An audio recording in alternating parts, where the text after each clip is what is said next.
ॐ त्वमेव साक्षात् श्रीमहालक्ष्मी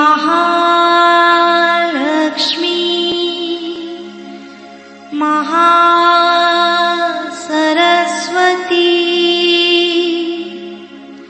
महाकाली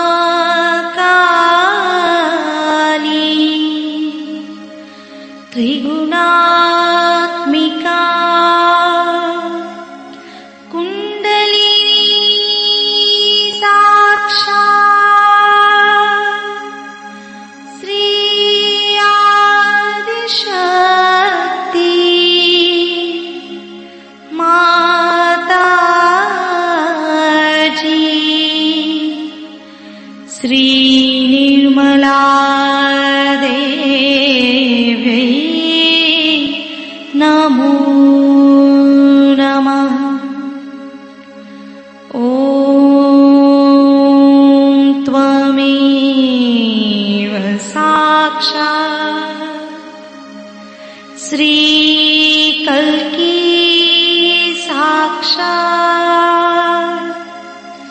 श्री आदिशक्ति माताजी श्री निर्मला देवी नमो नमः। ॐ त्वमेव साक्षात् श्री कल्की साक्षात् श्री सहस्रार स्वामिनी मोक्ष प्रदायिनी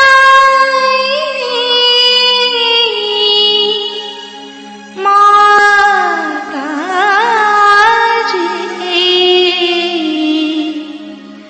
श्री निर्मला देवी नमो नमः।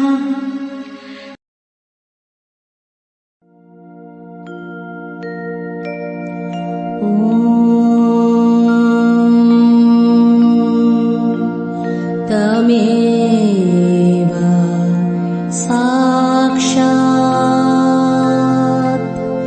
श्री गणेश साक्षात् श्री आदिशक्ति माताजी श्री निर्मला देवी नमो दोनों हाथ माँ के सामने हृदय में श्री माता जी को नमन करते हुए परम पूजनीय श्री माता जी हम सभी के हृदय में अपना प्यार भर दीजिए।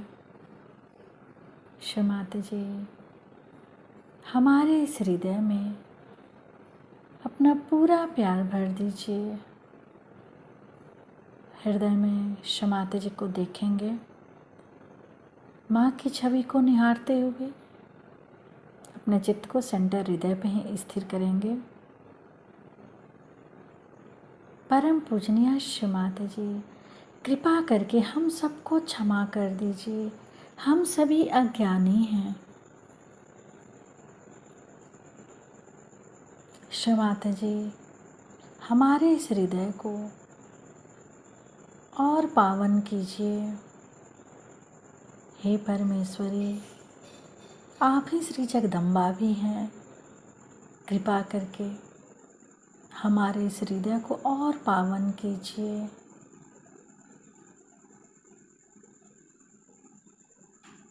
श्री माता जी हमारे इस हृदय को और पावन कीजिए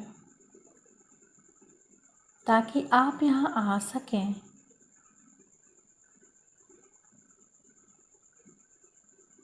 धीरे धीरे अपने संपूर्ण चित्त को दोनों हाथों पे, अपने चित्त में, अपनी आँखों में, दोनों हथेली पर माँ के प्रेम को अनुभव करेंगे। दोनों हथेली की एक एक अंगुलियों पर चित्त रखेंगे।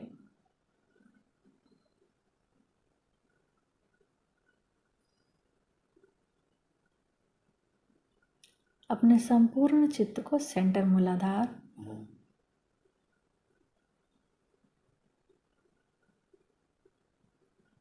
श्री माता जी हमें श्री गणेश जी के जैसा ही निर्भय बनाइए।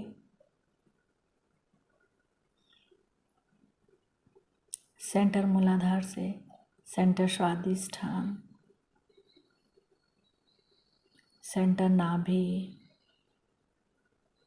पूरा भव सागर,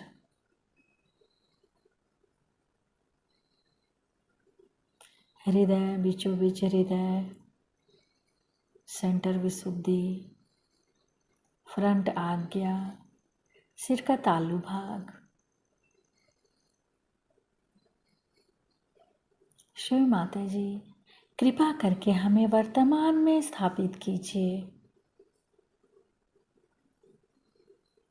फिर से अपने संपूर्ण चित्त को सेंटर मूलाधार, सुषुम्ना नाड़ी से होते हुए अपने चित्त को सिर के तालु भाग पर। श्री माता जी कृपा करके हमें पूर्ण संतुलन दीजिए। माँ के श्री चरण कमलों को सिर के तालु भाग पर देखेंगे।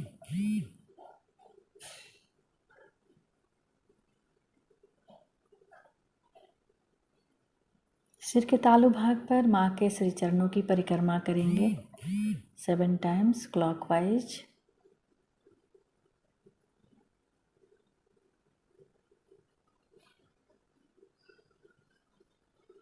श्री माता जी कृपा करके हमें निर्विचार कर दीजिए।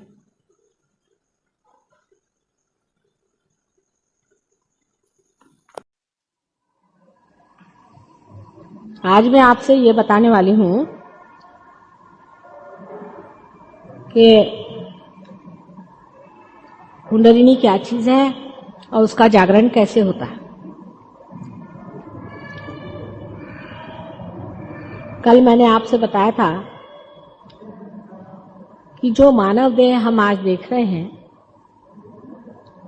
इस मानव देह को चलाने वाली शक्तियां हमारे अंदर प्रवाहित हैं।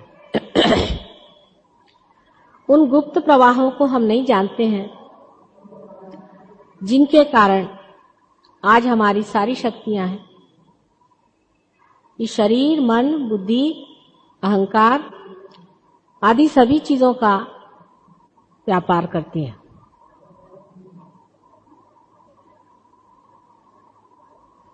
उनके बारे में जो कुछ भी हमने साइंस से जाना है, वो इतना ही जाना है कि ऐसी कोई स्वयं चालित शक्तियां हैं, जिसको वो ऑटोनॉमस नर्वस सिस्टम कहते हैं, जो इस कार्य को करती हैं और जिसके बारे में हम बहुत ज्यादा नहीं बता सकते कि वो शक्ति कैसी है और किस तरह से वो अपने को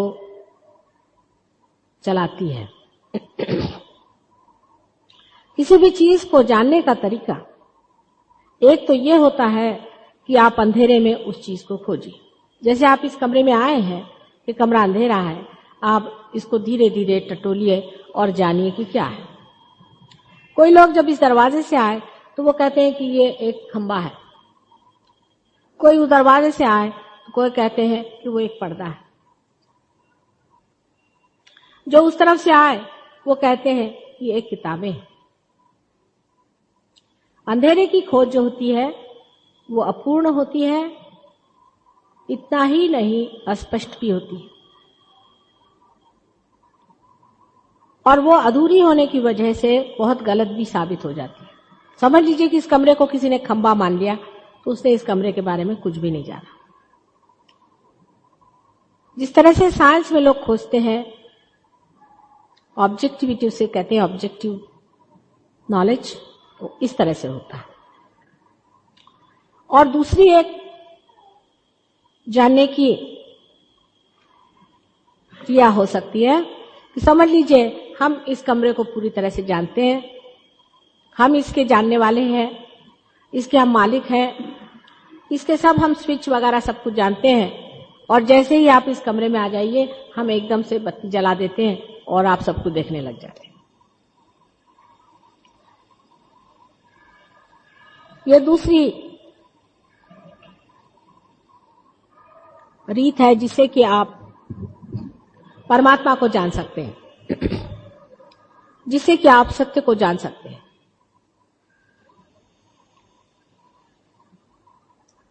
लेकिन इस तरह से प्रकाश करने वाली शक्तियां बहुत कम हुई हैं। इसके कारण जो भी कुछ आपका ज्ञान है वो अधूरा है।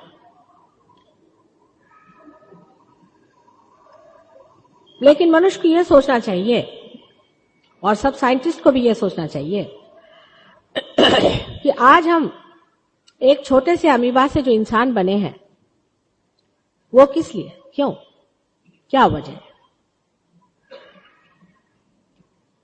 समझ लीजिए कि हम एक इस तरह का खंभा बनाते हैं, उसके लिए फिर दूसरा एक खंभा बनाते हैं, फिर एक इस तरह की चीज लगाते हैं, उसमें इस तरह से जोड़ देते हैं, तो दूसरा आदमी पूछता है कि ये किस लिए, इसकी वजह क्या है, क्यों आप ऐसा बना रहे हैं। जब हम ये प्रश्न अपने से पूछते हैं कि हम क्यों मनुष्य बनाए गए, तो इसका कोई उत्तर हमें नहीं मिलता है, साइंस में मिल भी नहीं सकता।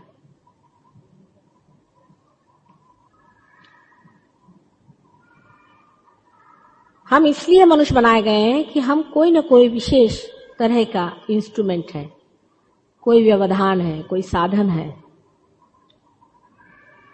हम किस चीज के साधन है ये हम नहीं जानते। इतनी सुंदर आकृति मनुष्य की बनाई गई है, उसके अंदर की रचनाएं इतनी सुंदर है। अगर एक मनुष्य की एक आंख ही को देखा जाए तो इतनी सूक्ष्म से सूक्ष्मतर उसमें चीजें बनाई हुई हैं। एक छोटे से सेल से लेकर के इतनी सुंदर काया अगर रची गई है तो उसमें कोई न कोई अंतर्हित हेतु होना चाहिए। और जब तक उस हेतु का हमें पता नहीं लगता है तो हम लोगों को जान लेना चाहिए कि यह हेतु भी कोई है या नहीं है, या इससे आगे हमें कहीं जाना है, या कहीं हम रुके हुए हैं। जैसे कि कल मैंने आपसे बताया था कि जब तक इसे आप मेन से नहीं लगाइएगा तब तक इसका अर्थ नहीं लगता है। उसी प्रकार आपको जब तक मेन से नहीं लगाया जाएगा आपका कोई अर्थ नहीं लगता। लेकिन इसके अंदर जिस प्रकार वो व्यवस्था रखी हुई है कि इसे मेन से लगाया जा सकता है, उसी प्रकार मनुष्य के अंदर भी ये व्यवस्था है कि इसे मेन से लगाया जा सकता है। कुंडलिनी वही चीज है, वही लीड है, वही तार है जिसको कि मेन से लगाया जाता है। ये तो सर्वसाधारण एक जड़ बात मैंने कह दी, ग्रोस बात है। लेकिन सूक्ष्म में हम ये कह सकते हैं कि एक वह शक्ति है जो कि हमारे अंदर सुप्त रहती है, और जब हमारी वो स्थिति आ जाती है कि हम उस परमात्मा की सर्वव्यापी शक्ति से एकाकार हो जाए, उस वक्त ये शक्ति स्वयं ही उठ करके और हमें उसे एकाकार कर देती है। क्योंकि ये मृत चीज है, ये मरी हुई चीज है, इसलिए हमें इसे जोड़ना पड़ता है। और क्योंकि हम जीवंत हैं, इसलिए ये जीवंत प्रक्रिया हमारे अंदर स्वयं ही घटित हो जाती है। सहज का मतलब है, सह माने आपके साथ, और ज माने पैदा हुआ। आप ही के साथ पैदा हुई ये शक्ति है, और जिसके कारण यह योग, यह मिलन घटित होता है, जिसमें आप अपने अंदर बसे हुए आत्मा को जानते हैं। यह प्रक्रिया सहज योग की है। यह शक्ति हमारे अंदर त्रिकोणाकार अस्थि में स्थित है। इस पर भी अनेक वाद विवाद, वितर्क, तर्क होते रहते हैं। जो लोग अंधेरे में खोजते हैं वो ऐसा ही करते हैं। अंधे लोगों का वैशिष्ट्य होता है कि देखते कुछ नहीं, बस बातें करते रहते हैं, क्योंकि आंख तो होती नहीं है, तो मुंह से ही जो कुछ काम करना है करते रहते हैं। ये तर्क वितर्क की चीज नहीं है, ये साक्षात है। आप अपने आंख से कुंडलिनी को देख सकते हैं, उसका स्पंदन देख सकते हैं, उसका चलना देख सकते हैं, उसकी प्रक्रिया देख सकते हैं, और अपने अंदर उसका जो कुछ भी प्रादुर्भाव होता है, उसका जो इफेक्ट होता है, उसे भी आप जान सकते हैं।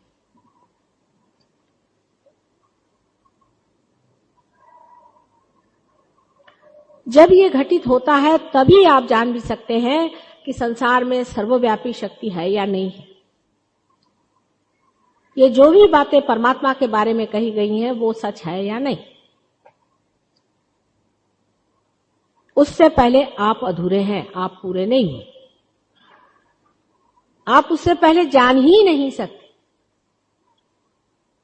इसलिए आत्मा को जाने बगैर कोई भी अगर इंसान कहे कि मैं धर्म के रास्ते पे चल रहा हूं तो वो गलत है, क्योंकि वो जानता ही नहीं है कि धर्म का रास्ता क्या है। ज्यादा से ज्यादा जो बड़े ऊंचे लोग हो गए हैं वो बता गए हैं कि हाँ भाई सच बोलो, अच्छे से रहो, और इससे आपका धर्म स्थापित हो सकता है। किंतु उस रास्ते पर आप चल नहीं सकते, उस पर प्रगति नहीं हो सकते, आप धर्मातीत नहीं हो सकते। उसके लिए ये घटना घटित होना जरूरी है। और इसीलिए जो लोग परमात्मा को जाने बगैर परमात्मा की बात करते हैं या आत्मा से संबंधित हुए बगैर परमात्मा की बात करते हैं, वे इसी तरह के हैं जो कि मेरा कनेक्शन अगर आपसे नहीं हो और मैं इस पे बोल रही हूं, आप उसको सुन ही नहीं रहे, मैं पता नहीं क्या बात कर रही हूं। आप चाहे परमात्मा के नाम पे किसी भूति का वर्ण कर रहे हो या परमात्मा के नाम पर आप कोई गलत ही चीज को पकड़े हुए हैं, इसको आप देख नहीं सकते क्योंकि आप अंधे हैं। परमात्मा को जानने के लिए आपकी आत्मा की आंखें खुलनी चाहिए। आप आत्मा से ही परमात्मा को जान सकते हैं, और कोई इसका तरीका है ही नहीं।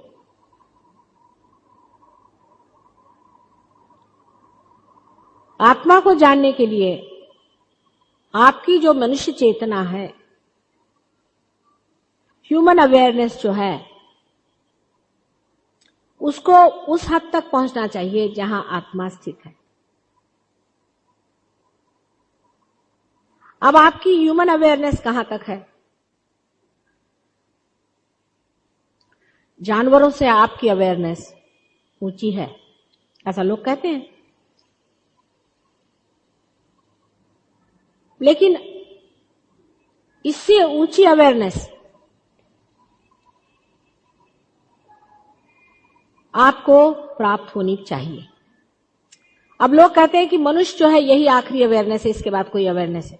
अगर जानवर से ऊंची अवेयरनेस है तो हो सकता है कि इससे भी कोई चेतना ऊंची हो सकती है। इससे जो ऊंची चेतना है उसमें क्या घटित होना चाहिए, इसके बारे में साइकोलॉजी में भी बहुत कुछ कहा गया है। साइंस से इतने जरूर फायदे हैं कि सहयोग का स्टेज बन गया है। जहां जाकर साइंस रुक जाता है वहीं सहयोग काम आता है। साइकोलॉजी में लोगों का यह कहना है, जैसे यूंग जैसे बहुत बड़े एक साइकोलॉजिस्ट हो गए हैं जो फ्रॉइड के शिष्य थे, उन्होंने अनेक लोगों के स्वप्न आदि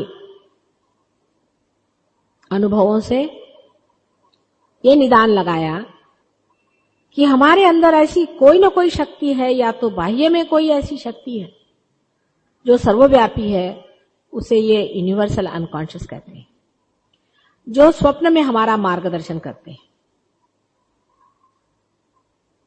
स्वप्न में समझ लीजिए एक आदमी है, वो देखता है कि मैं रात दिन अपने लड़के के सामने झुकता हूं, उसको नमस्कार करता हूं। इसका अर्थ ये होता है कि वो आदमी उस बच्चे के बारे में सतर्क किया जाता है कि ये बच्चा आदरणीय है, उसका आदर करो।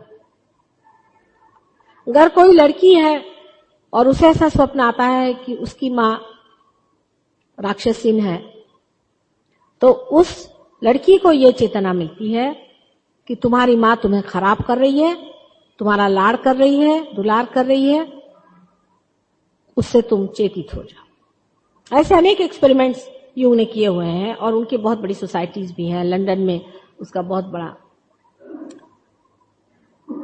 संगठन है और उनको लोग बहुत ऊंचे किस्म के साइकोलॉजिस्ट समझते हैं। ऐसे अनेक और भी हैं जिन्होंने इस चीज को माना है कि एक ऐसी कोई शक्ति है जो यूनिवर्सल अनकॉन्शियस नाम से जाननी चाहिए। अनकॉन्शियस इसलिए क्योंकि वो हमारे चेतन मन में नहीं है। जब वो हमारे चेतन मन में आ जाएगी तो वो कॉन्शियस हो जाएगी।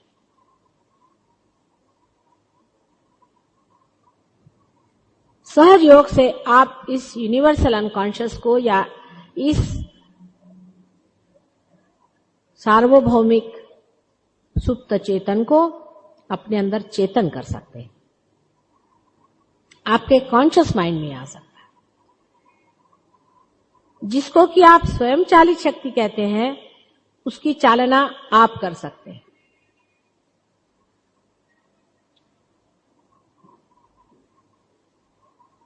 यानी हमारे अंदर की जो ये सुप्त शक्ति है, जिसे कुंडलिनी कहते हैं, जो कि 3.5 कुंडलों में हमारे त्रिकोणाकार अस्थि में सुप्त रहती है, उसकी जागृति हो करके जब वो हमारे मेरुदंड से निकल करके और हमारे सहस्त्रार से, इस जगह से जिसे तालु कहते हैं, उसको छेद करके और उस सर्वव्यापी शक्ति से एकाकार हो जाती है, तब हमारे अंदर भी वह सर्वव्यापी शक्ति बहने लग जाती है। ये जब घटना घटित होती है तब हमारे अंदर जो 7 चक्र हैं, ये हमारे 7 अंगों को बताते हैं, जिसको कि एक साधारण तौर से हम कहते हैं कि हमारा physical, mental, emotional, spiritual being जो है, उस सब को चेतित करके उसको समग्र इंटीग्रेट कर देती है। मनुष्य में इंटीग्रेशन नहीं। अगर कोई काम हम अपने बुद्धि से ठीक समझ के करते हैं तो हमारी मन नहीं गवाही देता कि ये ठीक काम है, वो कहता नहीं ये ठीक काम नहीं। अगर हम कोई मन से काम करते हैं तो शरीर कहता है कि बाबा हमारे तो उठने का मन नहीं है, हम नहीं करने देंगे। लेकिन जब 7 चक्रों को लंघ करके 6 चक्रों को, 7वां चक्र तो सिर्फ बैठा ही है, लांग करके जब ये शक्ति हमारे ब्रह्मरंध्र को छेद देती है, तब हमारे अंदर की ये जो विविध तबीयतें हैं, एस्पेक्ट्स हैं, वो सब एकाकार समग्र हो जाते हैं। और दूसरे, उस सर्वव्यापी शक्ति से हम एकाकार हो जाते हैं। अनेक बार इसको मैं बता चुकी हूं कि सर्वव्यापी शक्ति किस प्रकार है। जैसे कि एक माला के अंदर एक सूत्र चला जाता है, लेकिन हर मन का अलग दिखाई देता है। उसी प्रकार यह शक्ति हमारे सब के अंदर से गुजर के गई हुई है। सर्वव्यापी शक्ति हमारे अंदर, सबके अंदर गुजर के गई है, लेकिन सबके अंदर थोड़ी थोड़ी सी जगह है, गैप है। जब ये जगह कुंडलिनी लांग लेती है तब वो पूरा सूत्र पूरा हो जाता है। और जब आपका चित्त मनके पे रहता है, जब आप बाहर में रहते हैं तो आप सोचते हैं आप अलग हैं, आप अलग हैं, आप अलग हैं। लेकिन जैसा ही आपका चित्त उस सर्वव्यापी सूत्र में एकाकार हो जाता है, तब ये घटित होता है, लेक्चरबाजी नहीं है, ये घटित होता है कि आप दूसरों के साथ भी एकाकार हो जाते हैं। उसमें फिर लेक्चर देने की जरूरत नहीं है, यूएनओ की स्थापना करने की जरूरत नहीं है कि हम सब भाई बहन हैं। फिर हम हमारे उंगलियों पे देख सकते हैं कि इनके कौन से चक्र पकड़े हैं, और ये देख सकते हैं कि हमारे कौन से चक्र पकड़े। सब हम आपस में देख सकते हैं आपस को, और हम ये भी देख सकते हैं कि हमारे अंदर कौन सी कमजोरियां हैं, हमारे कौन से चक्र खराब है। हम अपने को देख सकते हैं, सेल्फ नॉलेज, और हम दूसरों को भी देख सकते हैं। और फिर हम उस एकतांता को महसूस करते हैं कि अगर इनको तकलीफ है तो हम चाहते हैं कि हमारी उंगली में भी तकलीफ हो रही, इसे ठीक कर दें। अगर हम इसे मसल दें तो इनकी तकलीफ अच्छी हो जाती। अब दिखने को चीज तो ऐसी लगती कि कोई जादूगरी है, लेकिन है ही जादूगरी। पहले ही मैंने आपसे कि मैं जो आपसे बात कह रही हूं वो जादूगरी की चीज है, आउट ऑफ द ब्लू है। आजकल की दुनिया को देखते हुए कोई समझ नहीं सकता है कि कितनी कमाल की चीज है और कितनी ऊंची चीज है, और अभी तक हम पूरे तरह से अज्ञान में बैठे। जब आप इस चीज को पा लेते हैं तभी असली ज्ञान आपको आ जाता है, और आपको बड़ा आश्चर्य होता है जब आप पे सत्य प्रकट होता है। और सत्य क्या प्रकट होता है आप पे? आप देखने लगते हैं कि आप कुछ भी नहीं करते, आप सिर्फ मरी हुई चीजों का काम करते हैं। जैसे अगर कोई पेड़ मर गया तो आप फर्नीचर बना देते हैं, और आप सोचते हैं कि आपने बड़ा भारी काम कर दिया। कुछ पत्थर ले आए, बिल्डिंग खड़ी कर दी, आप सोचते हैं आपने बहुत बड़ा काम कर दिया, लेकिन एक भी जीवंत क्रिया आप नहीं कर सकते। सारा ही कार्य, संसार का सारा प्लानिंग, सब कुछ परमात्मा की शक्ति करती है, परमात्मा का चित्त करता है।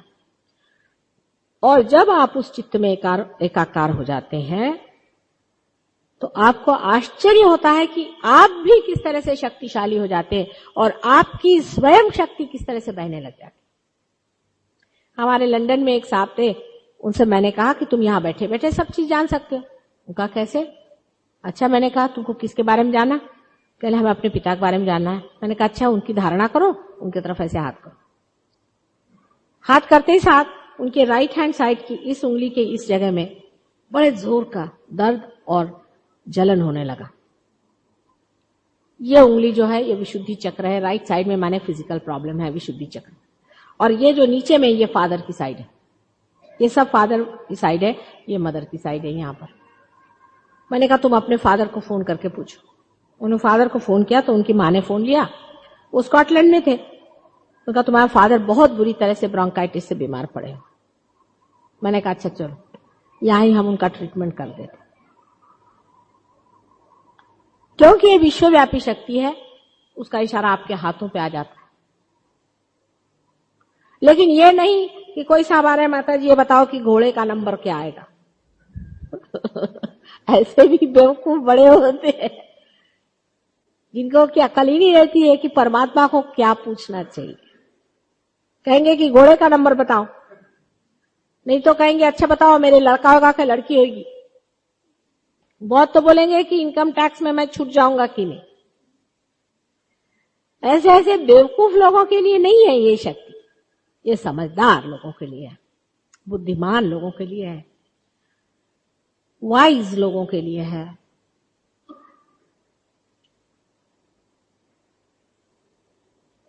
ऐसे वैसे एरा कबाड़ा थे कामनो है, ऐसे ऐसे बेवकूफों के लिए ये चीज नहीं है। जो ऐसे बेवकूफ लोग होते हैं उनसे तो हम भागते हैं 500 मील की स्पीड से, लेकिन अगर कोई वाइज आदमी हो तो उसके लिए रात दिन मेहनत करते हैं। तब ये शक्ति आपके अंदर जागृत हो जाती है। जब ये शक्ति आपके अंदर जागृत हो जाती है, धीरे धीरे आप इससे एक्सपेरिमेंट कर सकते हैं। अब आपको समझ लीजिए आप पैदाइशी ही पार है, आप इस शक्ति से प्लावित हैं और आप पैदा आए, लेकिन तो भी आप नहीं जानते कि कौन सी उंगली में अगर चमक आए तो क्या मतलब होता है। बहुत से लोग कहते हैं बाबा मैं तो कहीं नहीं जाती, मेरे हाथ में पता नहीं क्यों जलन सी आने लग जाती।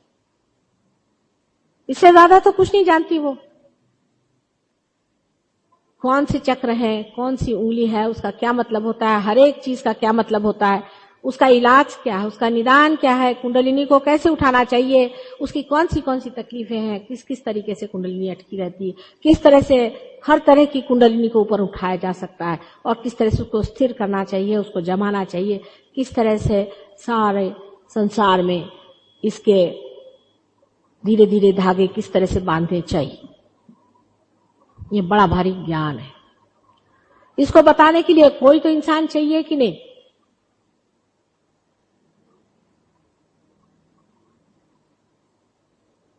इसीलिए इसको बताने ही के लिए हम इस संसार में आए, क्योंकि हम जानते हैं सब। आप जब हमसे आगे मिलेगा तो आप समझिएगा कि हम बहुत कुछ जानते हैं।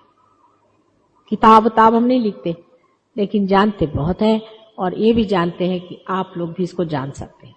और हर एक चीज को आपको बताने वाले हैं, गुप्त से गुप्त चीज कोई होगी, सारी बातें आपको बताकर इसकी हम मास्टरी करा सकते। यहां ऐसे बैठे हुए बड़े बड़े पहुंचे हुए लोग बैठे आपके बीच में, साधारण कपड़े पहनते हैं, वो कोई सींग लगा के नहीं घूमते हैं कि भगवे वस्त्र पहन करके साहब हम बड़े एक दंडे आए हुए हैं सन्यासी किधर से। जो असल होता है उसको क्या जरूरत है कि वो अपने इश्तहारात लगाते बैठे। सूरज होता है वो कोई स्टार लेके चलता है कि मैं सूरज हूं, मैं सूरज हूं। अरे वो सामने दिखाई दे रहा कि सूरज है। इसी प्रकार ये घटना अंदर की है, बाह्य की नहीं, बाहर की नहीं। हाँ, लेकिन बाहर ऐसे इंसान के मुख पर तेज आ जाता है, उसकी प्रकृति में शांति आ जाती है, उसके अंदर की जो कुछ आते हैं अपने आप छूट जाती हैं, प्रेममय हो जाता है, उसका स्वभाव चंचलता से हट जाता है, आराम से वो सोता है, परमात्मा के राज्य में आनंदमय रहता है, कभी बोर नहीं होता, वो दूसरे को दुख नहीं देता है, सबको सुख देने में संलग्न होता है और आनंद विभोर रहता है। हर समय हमेशा वर्तमान प्रेजेंट में रहता है, किसी को परेशान नहीं करता है। उसकी जो भी इम्परफेक्शंस है उसको करेक्ट करते रहता है हर समय, जो भी उसकी कमियां हैं उनको ठीक करते रहता है। उसकी शारीरिक कमियां, उसकी मानसिक, बौद्धिक, सब वो ठीक कर सकता है, अपनी भी और दूसरे की भी। और परमात्मा का सच्चा अर्थ वो समझता है अपने अंदर, और उसके अंदर से इस परमात्मा की शक्ति की जो चालना होती है, जब बहने लग जाता है तो उसके हाथ से अनेक कार्य ऐसे हो जाते हैं कि जिसपे आश्चर्य होता है। जैसे कि एक उंगली न घुमा दी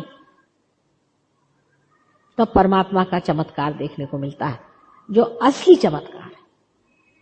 इस तरह का नहीं कि अंगूठी उठा के आपको पकड़वा दे। ऐसे फालतू चमत्कार में जिसकी श्रद्धा हो उनका यहां कोई काम नहीं है। जो मनुष्य सच्चा होता है वो परम की बात करता है, ये पत्थरों की बात नहीं करता, सच्चाई की बात करता है। उसके अंदर फिर कोई टेम्पटेशन नहीं रह जाता, उसमें अंदर धर्म अपने आप जागृत हो जाता है, अपने धर्म में संतोष पाता है। वो उसके अंदर लक्ष्मी की भी कृपा होती है। लक्ष्मी की मैंने कहा, पैसे की नहीं। लक्ष्मी और पैसे में बड़ा ही अंतर होता है। अनेक उसके फायदे होते हैं, उसके बारे में अब कल से जो सेमिनार होगा उसमें मैं सारे डिटेल्स में बताऊं। लेकिन सबसे बड़ा फायदा होता है कि मनुष्य अपने बारे में ये जान जाता है कि उसका अर्थ क्या है, वो इस संसार में क्यों आया है। वो ये जान जाता है कि वो एक साधन है जो परमात्मा के हाथ में खेल रहा है। जैसे कि एक आर्टिस्ट के हाथ में एक कुंचली या उसका ब्रश खेलता है, उसी तरह से मनुष्य बन जाता है और उसके अंदर से ये शक्ति अव्याहत बहती रहती। उसके बाद फिर ओछी बातें, जड़ बातें, छोटी बातें सब गिर जाती है। फूल से आप फल हो जाते हैं, आप मैच्योर हो जाते हैं। आपकी प्रायोरिटीज, मूल्य आपके बदलते हैं। किस चीज को महत्व देना चाहिए और किसको नहीं देना चाहिए, अपने आप ही घटित होने लगता है। फिर लेक्चर देने की जरूरत नहीं है। आप कोई सा भी गलत काम करें, फौरन आपको पता हो जाएगा कि मैंने गलत काम किया है। आपको अच्छा नहीं लगेगा, हाथ में फौरन आपके उंगलियां आपकी काटने लग जाएंगे, आपको मजा नहीं आएगा, जिंदगी का मजा आने लग जाता है। सबसे पहले जो चीज होती है कुंडलिनी के जागरण से, जब कुंडलिनी आज्ञा चक्र को छेद देती है, कल मैं आपको सब बताऊंगी ना, चक्र वक्र कौन से हैं, अपने अंदर क्या क्या है, वो सब कल बताओ। लेकिन जब आज्ञा चक्र को कुंडलिनी छेद देती है, उस वक्त आप में निर्विचारिता आ जाती है, आप विचारों के बीच में आ जाते हैं। तो एक तरफ से आपके गत विचार है जिससे आप कंडीशनड हैं या आपका पास्ट है, और एक तरफ से आपके फ्यूचर के विचार हैं जिसके बारे में आप सोचते रहते हैं कि कल क्या करूंगा, परसों क्या करूंगा। इन दोनों को बीचों बीच आप आ जाते हैं, इसलिए आप निर्विचार हो जाते हैं, क्योंकि प्रेजेंट में कोई भी विचार नहीं होता। आप जागरूक हैं, आप अवेयर हैं, लेकिन आप निर्विचार हो जाते हैं। जैसे ही कुंडलिनी ब्रह्मरंध्र को छेद देती है, वैसे आपके अंदर से ये शक्ति बहने लग जाती है। यानी पहली मर्तबा आपके अंदर से आत्मा की जो ये चैतन्य शक्ति है, वो आपके अंदर से इस तरह से बहने लगती है कि आपकी जो नर्व्स हैं, सेंट्रल नर्वस सिस्टम जो चेतना शक्ति का स्रोत है, वही शक्तिमय होकर के आपको बताता है। अभी तक आपके लिए सिर्फ यह हाथ मात्र था, उसके बाद में आपके हाथ से ही वो शक्ति बह करके आपको बताती है। आप स्वयं ही उसके इंस्ट्रूमेंट हो जाते हैं, आप ही उसको चलाने वाले हो जाते हैं, और आप ही उसको जानने वाले हो जाते हैं। अभी तक मनुष्य की चेतना में, माने जिसको सेंट्रल नर्वस सिस्टम का, या कहना चाहिए कि मज्जा तंतु की जो हमारी आज तक की उत्क्रांति हुई है, इवोल्यूशन हुई है, उसमें एक नई चीज आ जाती है, नया आयाम, नया डायमेंशन आता है, जिसके कारण हम ये महसूस करने लग जाते हैं, या हम फील करने लग जाते हैं कि हम एक खोखली चीज हैं और हमारे अंदर से कोई ट्रेमेंडस पावरफुल शक्ति जो कि प्रेममय है बहने लग जाए। इसके लिए कोई आपको ब्रेन वॉश देने की जरूरत नहीं, इसके लिए कोई आपको समझाने की जरूरत नहीं होती। हमारे यहाँ मेरी नातिन है, 2.5 साल की है, वो पैदा ही पा रहे हैं, चारों मेरे ग्रैंड चिल्ड्रन पैदा पा रहे हैं। मेरे बच्चे नहीं है लेकिन वो है, और वो उड़ती चिड़िया पहचानते हैं। अभी एक इंग्लैंड में एक सहयोगिनी आई थी, उसने उससे पूछा इतनी सी है 2.5 साल, मेरा क्या पकड़ा, तो उससे कहने लेफ्ट विशुद्धि और लेफ्ट नाभि और विशुद्धि तुम्हारी पकड़ी हुई है। वो हैरान हो गए, उसने कहा कि मैं ठीक करती हूँ तुम्हारी।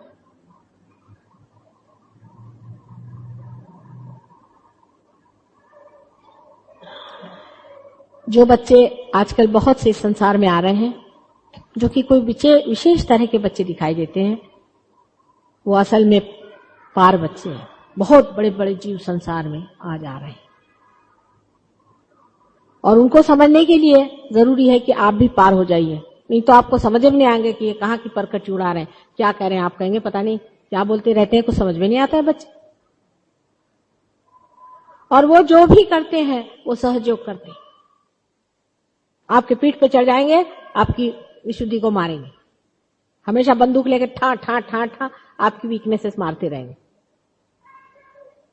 हम समझ नहीं पाते इस चीज को, क्योंकि हमारा ज्ञान तभी पूरा होता है जब हमारी अंदर की आंखें खुल जाती है।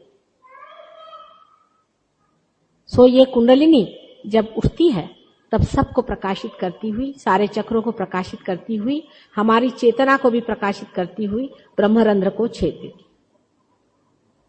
आत्मा का स्थान हृदय में है, लेकिन उसकी सीट हृदय में होते हुए भी उसका स्थान सदाशिव का यहां पर है। जिस वक्त में वो जागरूक हो जाता है, तो जो चीज यहां हृदय में एक क्षेत्रज्ञ के नाम से है, वो वहां जागरूक हो जाती है हमारे ब्रेन के अंदर, और जो चीज हमारे ब्रेन के अंदर है वही हमारे चेतना के अंदर में। इसलिए वो हमारे चेतना में आ जाती है। इसीलिए जो यूनिवर्सल अनकॉन्शियस है, जो सुप्त चेतन है, वो चेतन हो जाता है।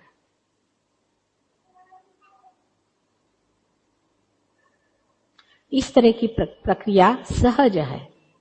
सहज समाधि लागो, सहज ही होना चाहिए। अगर वो चीज सहज नहीं है तो वो जीवंत हो ही नहीं सकती। क्योंकि जितनी भी महत्वपूर्ण चीज है, समझ लीजिए आपका श्वास लेना है, इसके लिए अगर आपको किताबें पढ़नी पड़ती तो अभी तक न जाने आपका क्या हाल हो गया होता। जो भी महत्वपूर्ण संसार की जितनी भी चीजें हैं वो सहज ही है। और इसीलिए आपके अंदर की ये जो प्रक्रिया है, जो इवोल्यूशन की आखिरी चीज है, वो भी सहज है और आप ही के साथ पैदा हुई है, आप ही के अंदर बनी हुई है और ये परमात्मा के ही हाथों से होने वाली है। आपके करने से कुछ नहीं होता। आपके करने से अगर एक बीज भी नहीं उग सकता है तो आपकी कुंडलिनी आपके करने से कैसे निकलेगी? जीवंत चीज तो आपने एक भी नहीं की आज तक। लेकिन जब आप पार हो जाते हैं तब ही आप जीवंत चीज करते हैं। तब आप दूसरों की कुंडलिनी भी उठा सकते हैं। इतना ही नहीं, पर आप जिस जगह हाथ रख दें, ऐसे ऐसे चमत्कार हैं इसके। एक तो मैं आपको बताऊंगी, उसके बाद हम लोग ध्यान करेंगे। जैसे कि हमारे राहुरी में, वहां पर एक बड़ा भारी एग्रीकल्चरल यूनिवर्सिटी है, उसमें बहुत से साइंटिस्ट लोग पार हो गए। उन्होंने एक्सपेरिमेंटेशन शुरू कर दिया गेहूं पर, चावलों पर, गाय भैंसों पर। तो कहने लगे कि एक इंडियन गाय को उन्होंने वाइब्रेशन का पानी दिया, वाइब्रेट किया। तो इतना आश्चर्य हुआ कि वो जो गाय, इंडियन गाय थी, वो एक ऑस्ट्रेलियन गाय की इतना दूध देने लगी और बड़ा ही उसका स्वाद बहुत अच्छा था।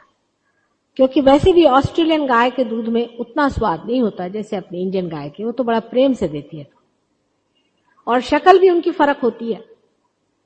अगर आप इंग्लैंड की गाय देखें तो आप कहेगा ये सफेद भैंस है। उसके गाय के जैसा मुंह नहीं है, जैसे हिंदुस्तानी गाय का मुख में एक तरह का प्रेम होता है, उनके भैंस के जैसा मुंह होता है, क्योंकि उनको बिल्कुल मैकेनाइज कर दिया गया। गेहूं के बारे में बता रहे थे कि उन्होंने कुछ गेहूं वाइब्रेटेड वाटर से उगाए, तो बहुत ही बड़े बड़े मोती के जैसे गेहूं आए। उसके बोरे उन्होंने भर करके और गोडाउन में रख दिए। बहुत बड़ा गोडाउन था और उसमें और भी चीजें रखी थी, दुनिया भर की चीजें। उनको यह आश्चर्य हुआ कि जो चूहे थे वो सब हर एक तरह के बोरों को उन्होंने अपने दांत लगाए और बहुत से बोरों में से खाया। यहां तक कि वो जो पेन होता है, मतलब जो सीट के जो तेल को निकाल करके जो उसका बच जाता है, जिसे पेन कहते हैं, उसमें तक चूहों ने दांत लगाए। लेकिन ये जो बोरे रखे थे ऐसे किए, ऐसे रखे, उसको नहीं छुआ। वो उनको भी समझ में आया कि वाइब्रेटेड। फिर ये भी समझ में आ जाता है कि कौन सी चीज असल है और कौन सी चीज नकल है। जैसे मूर्ति पूजा,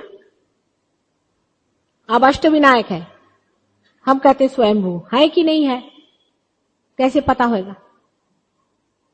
आप जाके वाइब्रेशन देख लीजिए, आपका पता हो जाएगा कि ये स्वयंभू है, उनके अंदर से वाइब्रेशन आती। और बाइबल में भी यह कहा है कि उस तरह की कोई मूर्ति नहीं बनानी चाहिए जो बनाती है पृथ्वी, माने जो स्वयंभू है उसकी मूर्ति मनुष्य न बनाए, क्योंकि उसमें दोष आ जाते। लेकिन रियलाइजेशन के बाद आप किसी भी मूर्ति को जागृति दे सकते हैं। मतलब साधारण मूर्ति में एक कोएफिशिएंट आना चाहिए, एक उसका ढंग आना चाहिए, आप उसको जागृति दे सकते हैं। यानी इसको मैंने जागृति दी हुई है, आप देखें तो ये भी अब स्वयंभू के बराबर है, विष्णु जी की मूर्ति।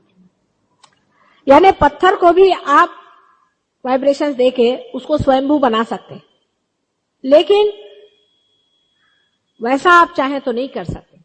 अब हर एक चीज का अर्थ निकलता है। वहां पर एक गांव है, उस गांव के पास में जमीन में एक ऐसा पत्थर निकल आया कि लोग कहने लगे कि इस पत्थर के वहां पर पानी की बंधारा हम लोग नहीं बांध पा रहे थे। कुछ समझ नहीं आता था, कितने भी लोग कोशिश करें तो वो गिर जाए, वो ढह जाए। तो उन्होंने वहां देखा कि कुछ जमीन में ऐसे अजीब से पत्थर निकल आए हैं, और ये पत्थर पता नहीं इसमें से क्या शक्ति है कि वहां, अंग्रेज लोगों की बात है, इंग्लिश लोगों ने कोशिश की। उसके बाद में उन्होंने सोचा कि इस जगह इतनी जगह छोड़ दो, और बंधारे को इस तरह से लिया उन्होंने,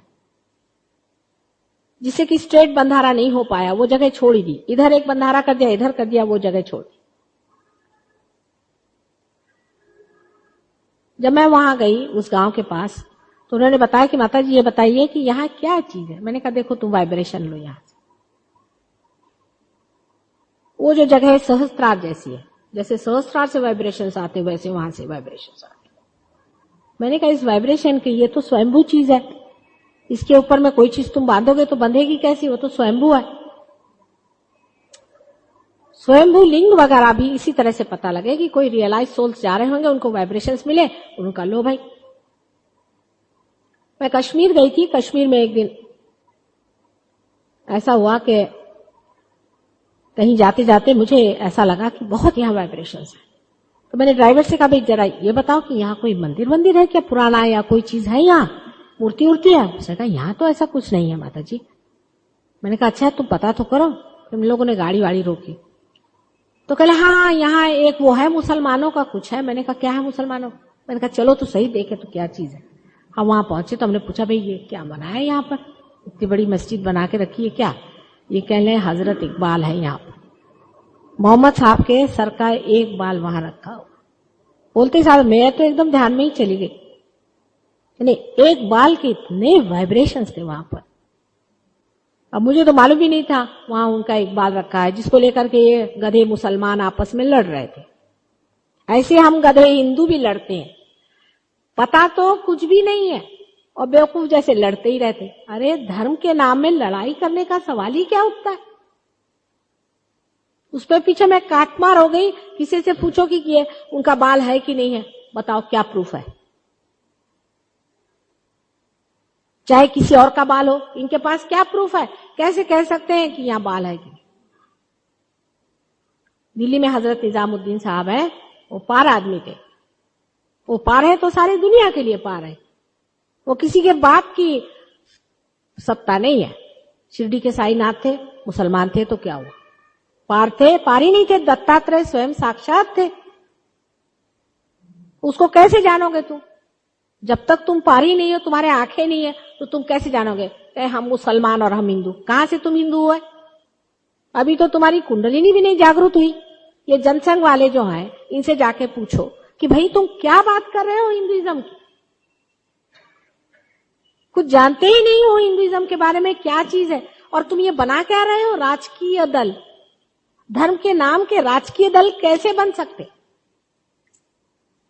धर्म धर्म होता है और सारे ही धर्म एक सूत्र पे है, एक ही तत्व पे है, कोई भी उनमें अंतर नहीं है। जैसा मैं कहती हूँ, जैसे एक पेड़ पर अनेक फूल होते हैं, एक ही शक्ति पे पैदा होते हैं, लेकिन ये दुष्ट लोग उन फूलों को तोड़ करके आपस में लड़ते हैं जब वो फूल मर जाते हैं और जब वो विद्रूप हो जाते हैं। जो जीवंत नहीं वो धर्म नहीं है, और जो मरा हुआ है वो बिल्कुल व्यर्थ है। उसको धर्म के नाम से पुकारना भी बिल्कुल व्यर्थ है। हिंदू धर्म क्या है, इस्लाम क्या है, सब कुछ आप सहयोग में आने के बाद देखते हैं कि सब एक ही वृक्ष के बहुत ही सुंदर पुष्प हैं और सब के सब आपके अंदर बसे हैं। आप मुसलमान भी हैं, हिंदू भी हैं, क्रिश्चियन भी हैं, आपके अंदर मोहम्मद साहब भी हैं, आपके अंदर में ईसा मसीह भी हैं और आपके अंदर कृष्ण भी है। इस सब चीज का पता सिर्फ जबानी नहीं है, इसका एक्सपेरिमेंट आपको करना होगा।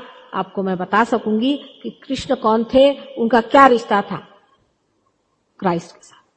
मोहम्मद साहब कौन थे, उनका क्या रिश्ता था। वो तो सब एक हैं और हम यहाँ लट्ठम लट्ठी चला रहे हैं, मारा मारी कर रहे हैं। मेरे जैसे आदमी के लिए तो समझ में नहीं आता है कि इन पागलों को मैं क्या कहूं। ईसा मसीह ने कहा है,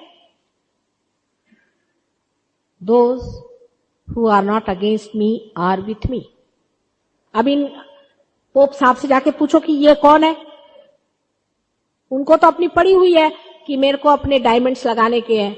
वो ईसा मसीह ने कितने कपड़े उनके पास में थे, ये अपने डायमंड के रोप पहन के। आपके शंकराचार्य भी आजकल सुनते हैं कि वो सोने का वो छत्र बना रहे, इतने से तो है, और इतना बड़ा छत्र जो धड़ से सर पे गिरेगा तो सब शंकराचार्य निकल आएगी। और वो जो शंकराचार्य आदि थे उनसे पूछो कि उनको अपने माँ की लाश जलाने के लिए लकड़ी तक नहीं थी, और ये आज बना रहे हैं। ये जैन मुनियों से जाके पूछो महावीर कहाँ और ये लोग कहाँ, बिल्कुल अपोजिट जक्स्टा पोजिशन में खड़े हुए।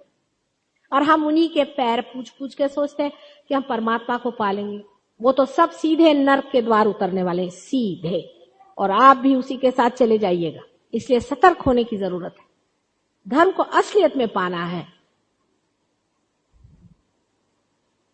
किसी भी धर्म की निंदा वही करता है जो धर्म के बारे में कुछ भी नहीं जानता। जैसे ही आप धर्म के पूरे प्रकाश में आ जाते हैं, आश्चर्यचकित हो जाते हैं कि कितना सुंदर सामंजस्य और संतुलन और पूरी तरह से उसकी बैठक बनी। ये सब झगड़े खत्म होकर के मनुष्य एक विश्वव्यापी संसार में विचरण करने लग जाता है, जहां पर हर एक देश के, हर एक प्रांत के, हर एक धर्म और हर तरह के रेस के, काले गोरे, सबके अंदर एक ही परमात्मा की शक्ति विचरण करती हुई नजर आती। तभी कहा जाता है कि आप परमात्मा के साम्राज्य में प्रवेश कर रहे हैं, जहां पर ऊंच नीच इस प्रकार का कोई भी भेद नहीं पाया जाता, और सब उसकी छत्र छाया में आनंद से अपने जीवन को एक सुंदर सा, बहुत ही मनोहर सा, जो कि कभी भी विश्वास नहीं हो सकता, इस तरह का बहुत ही बढ़िया महल बनाता है। आशा है आप सभी लोग सहयोग में अनेक उपलब्धियां पाने के बाद दूसरों को भी इसका पूरा पूरा फायदा देंगे, और इस चीज के लिए इसकी सराहना करेंगे, इसमें विश्वास रखेंगे, इसका आदर करेंगे कि ये सच्ची चीज है। इसमें कोई सर्कस नहीं है, इसमें कोई एडवर्टीजमेंट नहीं है, इसमें कोई आपके सामने अजीजी नहीं है, कोई तमाशेबाजी नहीं है, सच्ची चीज, सच्चाई का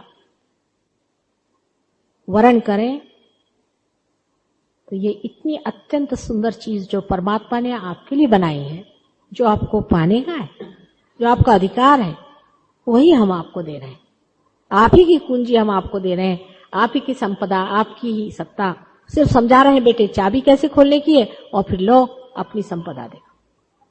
जो असल है वही पाने का है और कुछ भी पाने का नहीं। जब वो पा लेता है आदमी तो उसके आनंद में उसको सारे ही आनंद ऐसे तुच्छ लगते हैं जैसे कोई अमृत को पाने के बाद गंदे नाले के पानी की ओर आदमी नहीं मुड़ता, अपने आप हो जाता है। मैं आपसे कभी नहीं कहूंगी कि आप ये नहीं करो, वो नहीं करो, सिगरेट मत पियो, फलाना मत पियो। पार होने के बाद आप ही छोड़ देंगे इसे। मैं कोई भी चीज की जबरदस्ती नहीं करती हूं, लेकिन अगर आप सिगरेट पीते हैं तो जरा मुश्किल होती है, यहाँ कुंडलिनी रुक जाती, तो मेहनत करके हम उसको खोल भी सकते हैं। कल ही एक साहब मुझे कह रहे थे कि माता जी मैं 15 साल से तंबाकू खाता था, कमाल है, और आपने मुझे 1 मिनट में पार कर दिया। मैं तो कहता हूं क्या संपदा मेरी थी कि आपकी इतनी मेहर नजर हो गई कि मैं 1 मिनट में पार हो गया। 15 साल से मैं तंबाकू खाता था, पर मैंने कहा उसके बाद थोड़े असर तो आए ना उसके, कहले हाँ उसके बाद थोड़े असर आए, लेकिन मैं साफ भी कर गया। तो सहज योग में और दूसरे योगों में इतना अंतर है कि पहले योगों में ऐसा होता था कि धीरे धीरे चीज को सफाई करो, हर चीज ठीक करो, हर चक्र ठीक करो, धीरे धीरे उसको रगड़वाओ, फिर से जन्म लो, फिर उसको रगड़वाओ, और उसके बाद वो जब ठीक ठाक हो जाए तो उसका दीप जला दो। अब हमको तो उतावली हो गई है, हमने कहा उल्टा शुरू करो। एक होता है कि मोटर की पूरी रिपेयरिंग करो, ठीक करो, फिर स्टार्ट करो, फिर स्टार्ट नहीं होती तो फिर ठीक करो, फिर स्टार्ट नहीं होती। दूसरा तरीका यह है कि आप अगर होशियार आदमी है तो आप पहले स्टार्ट तो कर दो, और फिर उसी कुंडलिनी से आप अपने को ठीक कर सकते, ऊपर से नीचे तक आप उसी कुंडलिनी की शक्ति से अपने को आप ठीक भी कर सकते। तो पहले आपको जागरूक कर दो, आत्मा से परिचित करा दो, उसके बाद आप ही अपने को ठीक करते रहो। ये दूसरा तरीका जिसे सहज योग का तरीका कहते हैं, क्योंकि आजकल जेट योग है आजकल, इसलिए कुंडलिनी भी उसी तरह से होनी चाहिए। लेकिन बार बार मैंने जैसे पहले भी कहा था, बार बार यही कहूं, हालांकि बहुत ही जल्दी घटना होती है और कुंडलिनी बहुत जल्दी ब्रह्मरंध्र को छेद देती, लेकिन आप के अंदर बहुत से कॉम्प्लिकेशंस है। आप शहर में रहने वाले लोग हैं, आपसे ग्रामीण लोग ज्यादा सुलझे हुए लोग हैं, आप लोग जरा से उलझे हुए हैं, कॉम्प्लिकेटेड लोग हैं, आपको थोड़ा टाइम लगता है। इसलिए कुंडलिनी फिर जाती है, उसको रिपेयर करती है, ठीक करती है, फिर से जाकर के ऊपर नीचे उतरती है, इसलिए थोड़ा उसको टाइम देना पड़ता है। और अगर आपने उसको टाइम दिया, उसको ठीक से समझ लिया और पूरे तरीके से कर लिया, तो स्थिरता आ जाती, क्योंकि ये बहुत सूक्ष्म चीज है और इसको सूक्ष्मता से ही ग्रहण करना पड़ता है। आज किसी को प्रश्न हो तो आप पूछें, उसके बाद हम लोग ध्यान करेंगे। पूछिए, थोड़ा से प्रश्न पूछने जाए। हाँ, क्या आप तो तब से कुबल रहे हैं, क्या हो गया? आप तो पार हो गए ना, कल पार हुए थे कि नहीं? फिर क्या?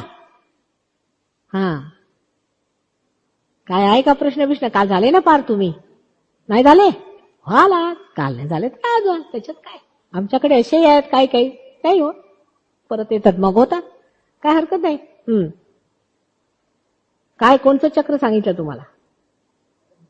कुठलंच नाही, सगळं ठीक आहे म्हणतात. काय तुमचा धंदा काय आहे? शिक्षक आहात का? म्हणूनच शिक्षण, कसलं शिक्षण घेताय? कॉलेजचं? कोणता विषय आहे? सायन्स. मग सांगितलं ना सायन्सची दुर्गती. सायन्सवर फार विश्वास आहे का? थोडा कमी करा म्हणजे जमेल. हा, आता सगळे सायंटिस्ट जे आहेत, लंडनला मोठे मोठे सायंटिस्ट आता येतात तिकडे सहजयोगासाठी.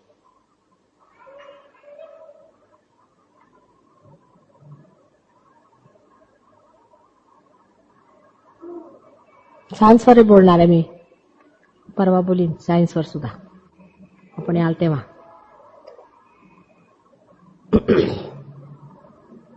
कोणता विषय सायन्समध्ये? हा, फिजिक्स आणि केमिस्ट्री. आणखीन काय प्रश्न असले तर विचारा, त्यांची फिजिक्स केमिस्ट्री जरा नीट करते. हा, अशा ठेवा. हा,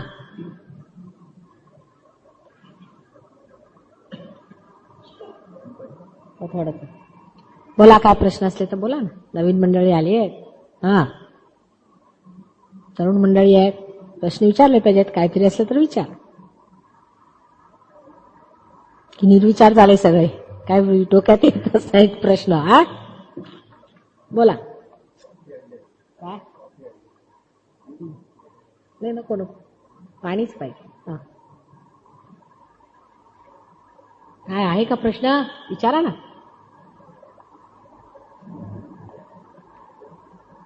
कोई प्रश्न हो तो बोलिए. भक्ति भाव का पैदा होना क्या कुंडलिनी की जागृति पर निर्भर है? क्या है किस भाव का? भक्ति भाव. कौन सा भाव? भक्ति भाव? भक्ति भाव. नहीं नहीं नहीं, देखिए, हमारे अंदर भक्ति भाव इसलिए आता है कि हम भावना प्रधान है. हमारे अंदर भावना भी एक चीज है ना, जिसको इमोशंस कहते हैं, वो भी हम एक चीज है. ये हमारे लेफ्ट हैंड साइड की शक्ति है जो हमारे अंदर भावना देती है, जिसे हम ईड़ा नाड़ी कहते हैं, उससे ये शक्ति मिलती है. ये सबका संतुलन है, इमोशन का भी और राइट साइड की जो शक्ति है जिससे हम क्रिएटिव होते हैं उसका भी, और बीच की शक्ति जिससे कि हम इवॉल्व करते हैं उसका भी. तीनों चीजों का जब मिलाप होता है तभी सहजयोग घटित होता है. जो आदमी बहुत भक्ति भाव वाला है, समझ लीजिए, जैसे वो हरे रामा हरे कृष्णा वाले हैं, अब वो पागल जैसे वहां ऑक्सफोर्ड स्ट्रीट में खड़े होकर के धोती कभी पहनना तो आता नहीं, आधी धोती गिर रही है, आधी धोती है, मार पीट रहे ढोल भक्ति भाव में, वो तो कभी भी नहीं पार होने वाले.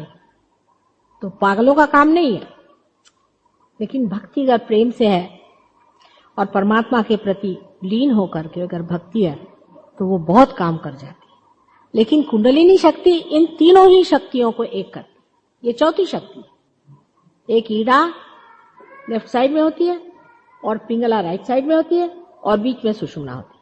सुषुम्ना से हम इवॉल्व करते हैं, इवोल्यूशनरी शक्ति होती है जो कि विष्णु की शक्ति है, और लेफ्ट साइड में जो शिव की शक्ति है जिससे हम एग्जिस्ट करते हैं, जो भावना हमारे अंदर जागृत करती है, वो हमारे अंदर जो हमारा पास्ट है उसको स्थापित करती है। जो राइट साइड में शक्ति है वो ब्रह्म की शक्ति है जिससे हम क्रिएट करते हैं, सोचते हैं, ये शरीर की धारणा करते हैं, ब्रह्म तत्व से चलते हैं। ऐसी 3 शक्तियां मैं कल आपको सब बताऊंगी, लेकिन इन तीनों शक्तियों को जाकर के सहस्त्रार में एकाकार करने वाली जो शक्ति है वो ये कुंडलिनी शक्ति है। ये तीनों को एक साथ बांध देती है, महाकाली, महालक्ष्मी, महासरस्वती। तीनों जो शक्तियां हैं उसको एकाकार कर देती है, वो कुंडलिनी शक्ति है। जब ये तीनों शक्तियों को वो एकाकार कर देती है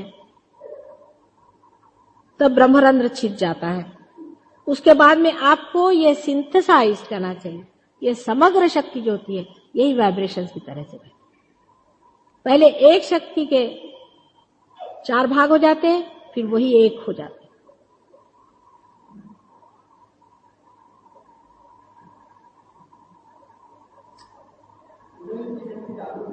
हाँ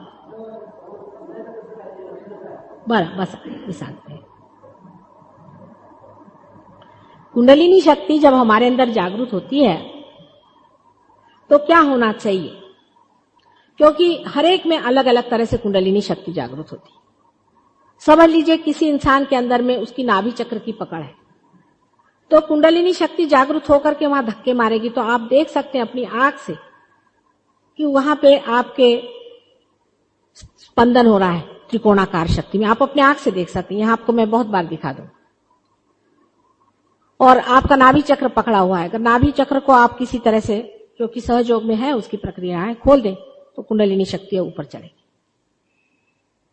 आप उसका स्पंदन स्टेथोस्कोप से देख सकते हैं अलग अलग चक्रों पे। फिर वो यहां जाती है, यहां जाकर के धक्के मारती है। अगर ये भी नहीं खुल सके तो यहां भी आवाज होता है। तभी कबीर ने कहा है कि शून्य शिखर पर अनहद बाजी, वहां आवाज आता है धक धक धक धक धक धक सर में। है कबीर पढ़ा है क्या तुमने? तभी इतने जल्दी पार हो गए थे। हाँ, लेकिन अगर आप समझ लीजिए बहुत ही बढ़िया इंस्ट्रूमेंट है जिसको कहते हैं कि बहुत ही बढ़िया कोई अगर एरोप्लेन हो और बहुत ही बढ़िया उसकी एयरपोर्ट हो, तो उसका टेक ऑफ ही पता नहीं चलता और खट से एरोप्लेन ऊपर चला जाता है। अगर आप बहुत ही बढ़िया व्यक्ति हैं तो कुछ भी नहीं पता चलेगा, आप पार हो जाएंगे। आपके अंदर से झट झट झट झट चीज बहने लगेगी, पता ही नहीं चलेगा कैसे आप खुल गए, कैसे पार हो गए, कहां पहुंचे। तो ये हर एक पे डिपेंड करता है, पर पार होने के बाद क्या होना चाहिए इससे आप जज कर सकते हैं कि कुंडलिनी आपकी शक्ति जागृत हुई या नहीं। जब जागृत हुई है तो वो उसका मूवमेंट, अगर आपकी बहुत ही बढ़िया हालत है तो आप एकदम पारी हो जाते हैं, आपके अंदर से वाइब्रेशन शुरू हो जाते हैं।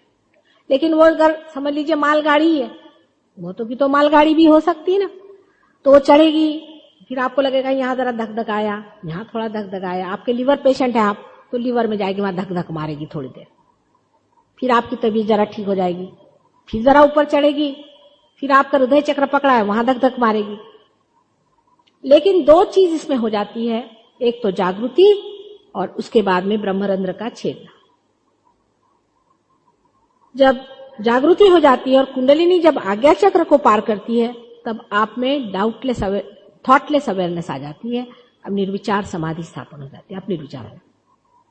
लेकिन आश्चर्य है, जो सहज योगियों के अभी ब्रह्मरंध्र भी नहीं छेदा, सिर्फ इसी को क्रॉस कर जाते, वही दूसरों की कुंडलिनी उठाते मैंने देखा हो, अभी पार भी नहीं हुए पूरी तरह। आश्चर्य की बात, मैं खुद ही हैरान हूं सहयोग के कमालात पर। लेकिन अगर वो ब्रह्मरंध्र छेद गई और आपके अंदर से हाथ से बहने लग गए तो आपको फिर पता ही चल जाता है कि हो गए आप पार। पूछिए कि पार हो गए, कहते हाँ हो गए। एकदम कंप्लीट शांति हो जाती है आदमी के अंदर में, और यहां से आपको लगता है जैसे तालू छोटे बच्चे की जैसे खुल जाती ना, ऐसे अपनी खुल जाती है। फिर कभी कभी थोड़ी सी क्लोज होता है, फिर से हो जाता है, फिर ऐसा होता है, पर वो जम जाता है वहां। इस तरह से कुंडलिनी शक्ति को जाना चाहिए। फिर आप महसूस करने लगते हैं दूसरों के चक्र, आप बता सकते हैं इनको ये है, उनको वो है। तुम्हीच वाचून दाखवा. मराठीत आहे का इंग्लिशमध्ये? काय सिक्रेट प्रश्न आहे का? हा, काय प्रश्न आहे? विचारा विचारा. आमच्याकडे सिक्रेट बिग्रेट काय नाही, सगळं ओपन मामला. किसने पूछा?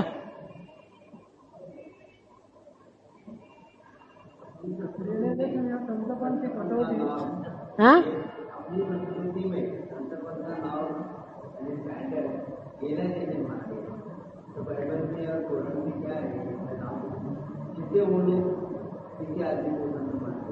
इकडे इकडे वा, मला काय ऐकायला नाही आलं. काय म्हटलं? जरा जोरात बोला हो. आपल्या संस्कृतीने हा हा हा एक संतपणाचा नाव मानले. हो. आणि बायबलमध्ये आणि पुराणामध्ये संतपणाचे नाम काय? आता ते तुम्हाला माहितीच आहे सगळे. संतपणाचे नॉर्म्स काय, पण मुख्य म्हणजे आमच्या संतपणा, आम्ही संत त्याला मानतो जो पार आहे. उठला सुटला जो आणि हातात वीणा घेतली टंग टंग करत फिरला तो काय आम्ही संत बिंत मानत नाही. सरळ गोष्ट आहे. लागले आपले भीक मागायला आम्ही संत म्हणे, ते काय आम्ही मानत नाही. परत संतपणाची जी लक्षणं सांगितलेली आहेत तो पण जरा शिष्टपणा आहे कुठे कुठे, म्हणजे कुठे कुठे ठीक आहे, म्हणजे तुकाराम बुवा करेक्ट 100 मार्क्स, पण बाकी पुष्कळ गडबड सुद्धा आहे. म्हणजे संतांनी सगळ्यांचे जोडे खाल्ले पाहिजेत, मुळेच खाणार नाही. या कलियुगात मारून तर बघा. संतांना कुणी 2 थोबाडा दिल्या तर 4 खाल्ल्या पाहिजेत, मुळेच खाणार नाही. झालं पुष्कळ शहाणपण. तेव्हा आमच्या जरा आयडियाज बदललेल्या आहेत आता संतांच्या बाबतीत. कळलं का? संतांचं लक्षण मुख्य हे की स्थिरावलेले उभे. बोला, काय बोलायचं? जे आपल्या ठिकाणी स्ववर उभे झाले ते संत. त्यांना कुणी मारू शकत नाही, ते कुणाला मारणारही नाही. कुणावर अॅग्रेशनही करणार आहे आणि कुणाचं अॅग्रेशनही सहन करणार नाही. फार झालं ते. उठला सुटला त्याला चढवा, तसं आता चालायचं नाही. म्हणून थोडं बदललंय मी संतांचं लक्ष, बरं का? तेव्हा तेही लक्षात ठेवलं पाहिजे. थोडं बदलावं लागतं. फार सहन द्यायला आहे ना. आमच्याकडे असे पुष्कळ लोक आहेत. एक गृहस्थ आले आणि मला लागले शिव्या द्यायला. आमचे एक सहयोगी म्हणाले, आता बोलला तर तुम्हाला वरून खाली ढकलतो, मी फेकतो. ते म्हणे, तुम्ही सहयोगी असं मला म्हणता? म्हटलं, हे बघा मी बसले आहे म्हणून, नाही तर आता सगळ्या सहयोगांनी तुमची मान तोडली असते. पण चुपचाप बसा. आता तुम्हाला सांगते, म्हणायच्या गोष्टी म्हणून आम्हाला एक फार त्रास देत गृहस्थ. तर गगनगड महाराजांनी मला एकदा सांगितलं होतं, माताजी तुम्हाला कुणी त्रास दिला ना तर त्याला आमच्याकडे पाठवून द्या. म्हटलं बरं, आम्ही पाठवून देतो त्यांना. तुम्हाला जर कुणी त्रास दिला तर आम्ही त्यांना पाठवून देऊ. मला काय माहित हे संत लोक आहेत. अहो, त्यांचं म्हणजे त्यांनी कल्याणच करून टाकलं. ते माझ्याकडे एका महिन्याने आले, ते दोन्ही पाय तंगड्या गळ्यात घालून लोंबकळत. म्हटलं झालं काय? अहो म्हणे, ते महाराज आहेत की तमाशा आहे म्हणे. माताजी कुठे तुम्ही मला पाठवलं? तसे उडत गेले होते संतांच्याकडे. म्हणे त्यांच्या वाघाने मला खाली ढकललं गुहेत आणि मी 4 दिवस सडक पडले राहिलो, माझे दोन्ही पाय तुटले. तिच्यानंतर मला वर उचलून नेलं आणि सांगितलं, जा त्या माताजींच्या जवळ, दोन्ही तंगड्या गळ्यात घालून त्यांच्या क्षमा माग, त्यांची बुराई करतोस काय माझ्याकडे? म्हटलं हे फार केलं बा तुम्ही. असं आहे ते. तेव्हा ते चालायचं नाही. संतांना कुणी त्रास देऊन चालणार नाही. ते कुणाचा त्रासही घेणार नाही, ते कुणाला त्रासही देणार नाही. Either to aggress, not to take any aggression from any. तर हे पहिलं लक्षण. बरं का? त्या तुम्ही संत आहात, तुम्हाला विषय सांगितलं मी, कोणाचं ऐकू नाही घ्यायचं या बाबतीत. हा बोला. हाँ बताए. अच्छा बैठो. आता बोलणं होणार. परमात्मा ने लक्ष्मी की स्थापना की है और मनुष्य ने पैसे की है. सबसे बड़ा फर्क है. परमात्मा हर एक चीज संतुलन से बनाते हैं और जो हमारे लिए हितकारिणी चीज है वो बनाते हैं. जिससे हमारा हित हो, आत्म कल्याण हो, वही चीज बनाते हैं. लक्ष्मी जी का स्वरूप है, स्त्री स्वरूप होती है लक्ष्मी जी. माने जिस आदमी के पास धन हो उसको एक मां के जैसा हृदय होना चाहिए. कितने पैसे वालों के हृदय मां के जैसे हैं? आने का अच्छा कळलं ना. दूसरी चीज, उसको कमला कहते हैं, कमल पे खड़ी रहती है. यानी इतनी हल्की तबीयत उसकी होनी चाहिए कि किसी को पता ही नहीं लगना चाहिए. कमल पे तक जो इंसान खड़ा हो जाए. नहीं तो यहां कोई पैसे वाला हुआ तो उसको शर्म नहीं आती है बड़ी भारी गाड़ी लेकर के गरीबों को झोपड़ी के सामने मिले जाए. अगर कोई पैसे वाला होएगा तो उसको शर्म आनी चाहिए. अरे ये गरीब आदमी है, यहां मुझे पैदल ही जाने दो बाबा, कैसे मैं जाऊंगा किसी बड़ी गाड़ी में. मेरे तो अंतरात्मा अंदर से दुखी होती है. ऐसे कितने हैं जो कमल पे खड़े हो जाए. जिसको उसको चोट लगाना, सबको सताना, ये पैसे के धंधे. लक्ष्मी जी के एक हाथ ऐसा और एक हाथ ऐसा, 4 हाथ में से. ये हाथ से दान है. जिस धन में दान नहीं वो लक्ष्मी दान माना नहीं जाता. कितने लक्ष्मीपति दान करते हैं. अपने बच्चे को देंगे, बच्चे के बच्चे को देंगे, बच्चे के बच्चे के बच्चे के बच्चे के बच्चे को देंगे, और वही उनके बच्चे आके उनकी गर्दनें काटेंगे बाद में, और उनकी नाक भी काटेंगे उनके बच्चों के बच्चे. पर घर कोई और दूसरा इंसान उससे अगर 10 लूट सकते हैं तो उसे खसोट लेंगे, उसके बच्चों को भूखे मारेंगे, उसके बीवी को दर बदर की ठोकरें देंगे. ये पैसा.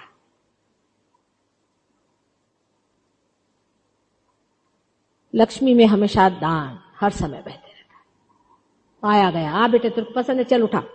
ये पसंद है, चल उठा, ये ले जा. इधर से आया उधर गया, उधर से आया इधर गया. बीच में खड़ा हुआ सिर्फ वो देते रहता है. हमने ऐसे देखे हैं बहुत. हमारे स्वयं